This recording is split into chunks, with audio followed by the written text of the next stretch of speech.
With AIM News, welcome back. Now, this year's World Cancer Day is being commemorated today, and it is the second to fall under the 3-year World Cancer Day. It's themed We Can, I Can campaign. The theme highlights how everyone together or individually can help reduce the global burden of cancer. Inspire action, take action is the message that the Cancer Association of South Africa, CANSA, is emphasizing in 2017. Well, CANSA's head of health, Professor Michael Herbst, joins us live here in studio to discuss, among other things, the challenges and initiatives that are there in fighting the scourge. Prof, a very good morning to you. Thank you so much for your time. Oh, thank you for having me here. It's always lovely to be here. Absolutely. Prof, take us through this year's theme. What does it say to you? Well, you know, take action is so important. We know that international research has proven that by being physically active, it builds up immunity in the body.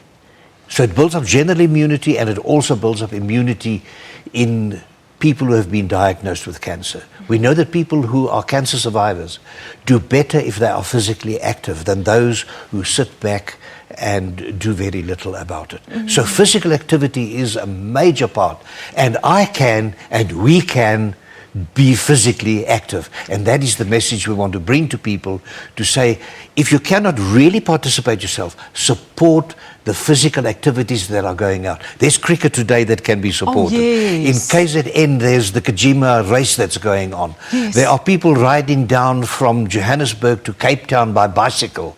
Support them along the way if you can't physically join them, but please be as physically active as we possibly can. Prof, let's talk about some of the main challenges in the struggle against cancer, particularly here at home in South Africa. Well, particularly here in South Africa is, you know, we still don't have a valid and current cancer control program. So that is definitely a shortcoming in what we're experiencing. Also, we are still only working on the 2011 statistics for cancer. The cancer registry is way back behind where they should be. How can one plan with statistics that are 6 years old? It's very, very difficult. We don't know what the National Department of Health has reserved for themselves in the cancer control program, what they expect of them to do, what the provincial departments must do, and then what NGOs like the Cancer Association should do.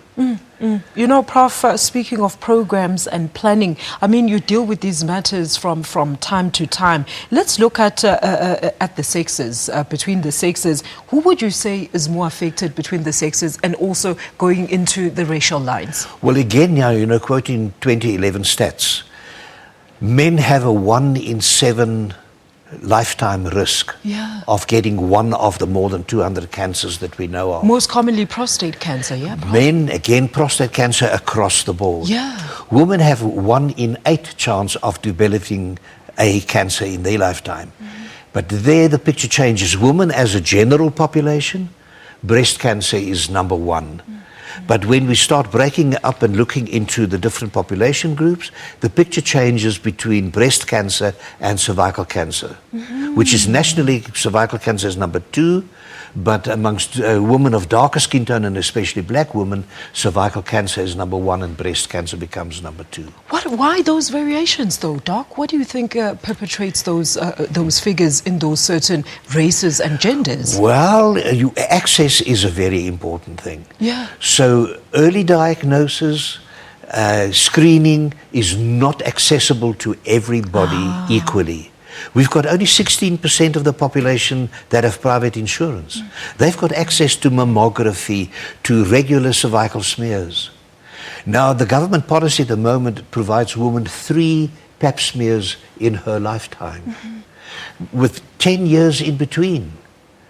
Now, that is not sufficient. We, as the Cancer Association, believe that there should be more screening available. Yes, the National Department of Health, together with the Department of Education, they are running the HPV vaccine program every year for girls, which is a major thing towards combating cervical cancer. But men are the carriers of the HPV, and I would be so joyful the day that I can see that boys are also being vaccinated. It's expensive.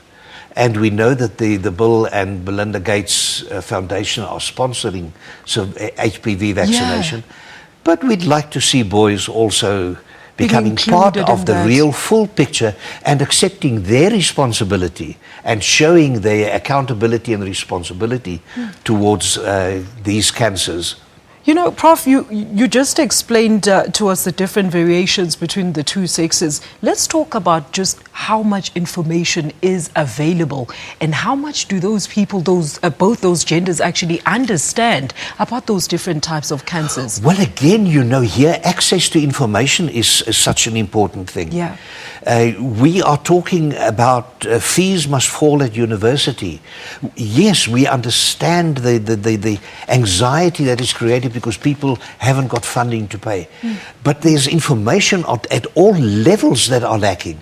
It's not only a fight for information at tertiary level. Yeah. It is right from the lowest level of people. Think of all the people in the rural areas who've got no access to Wi-Fi. My They've got goodness. no laptops to internet access.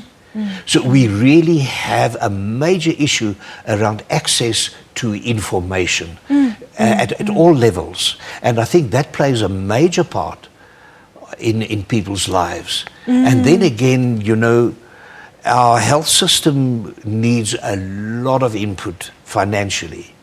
Because at the moment, you've got to start at your primary healthcare clinic and you must be referred all the way up. If somebody goes directly to a Steve Biko or a Charlotte Makweke, a Helen Joseph or whatever, they don't get access. What about those people in the rural areas, Prof, that only have clinics to... We have 9 mobile units in the Cancer Association of South Africa that goes out to rural areas. We are calling for support to financially support those so that we can go to more areas. Absolutely. And we see people there with advanced cancers coming right to our doorstep. And what can we do for them? We've got a major responsibility to improve the quality of life of those people and to get them into treatment and to save their lives. But it costs money.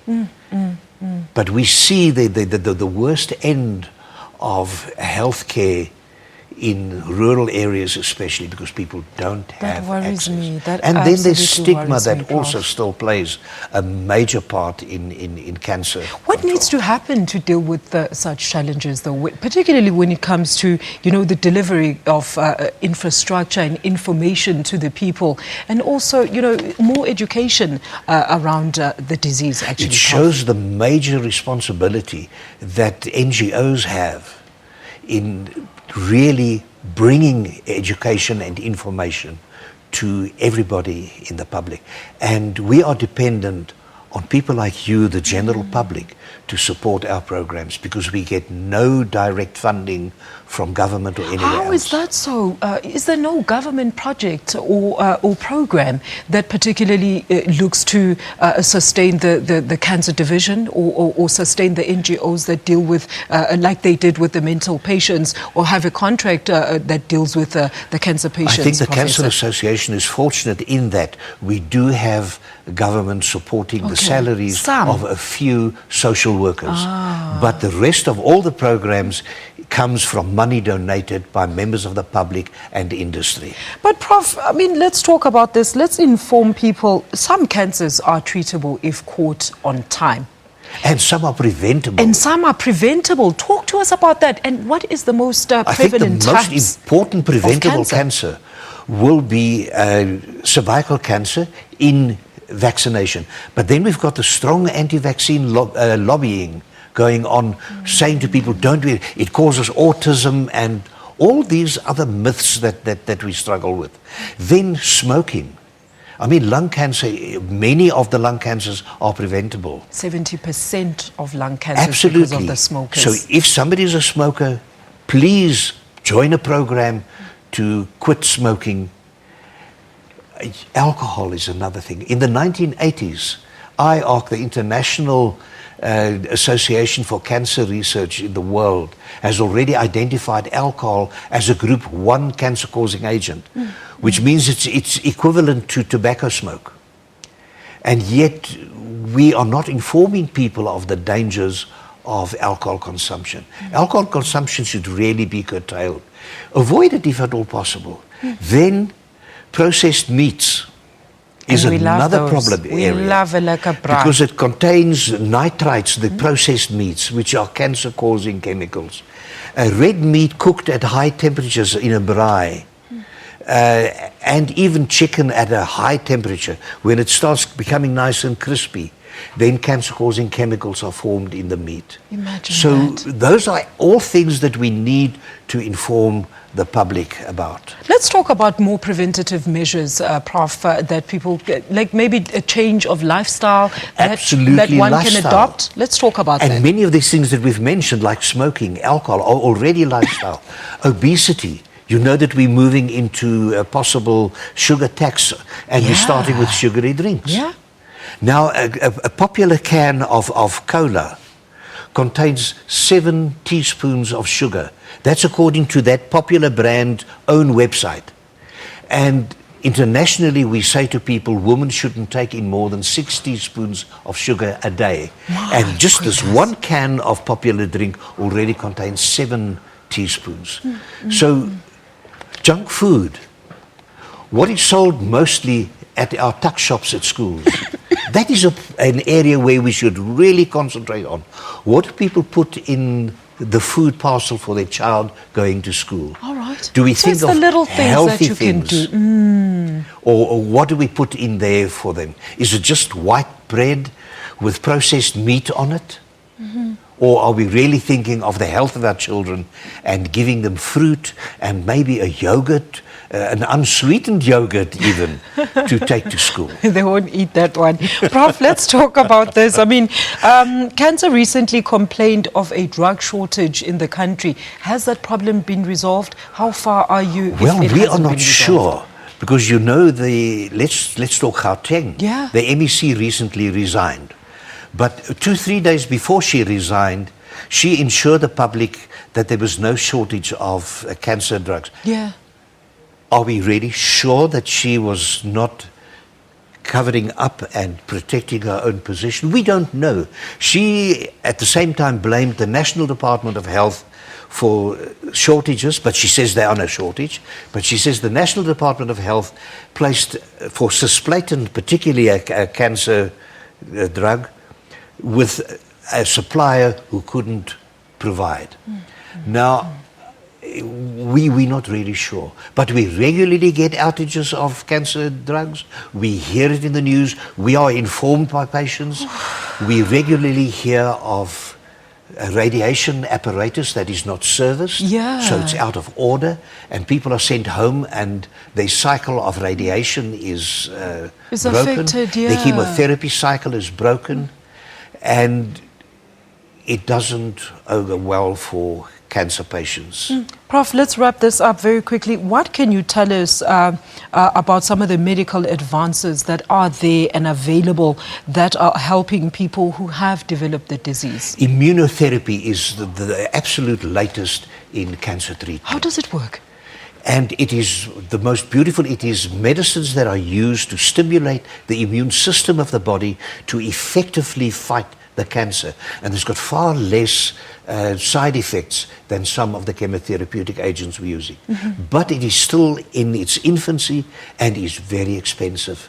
To treat somebody with immunotherapy in South Africa at the moment can cost up to R1 million a year to treat one individual. Goodness. So we still need a lot of work to be going into immunotherapy and to let this become what we are all looking forward to in the future, that cancer will be beaten once and for all. All right, and Prof, as we celebrate commemorate World Cancer Day today, what is your message out there? Where can people get more education and information, and also maybe make their donations as you had appealed to cancer? Please, those that have access to the internet, CANSA's website, www.cansa.org.za.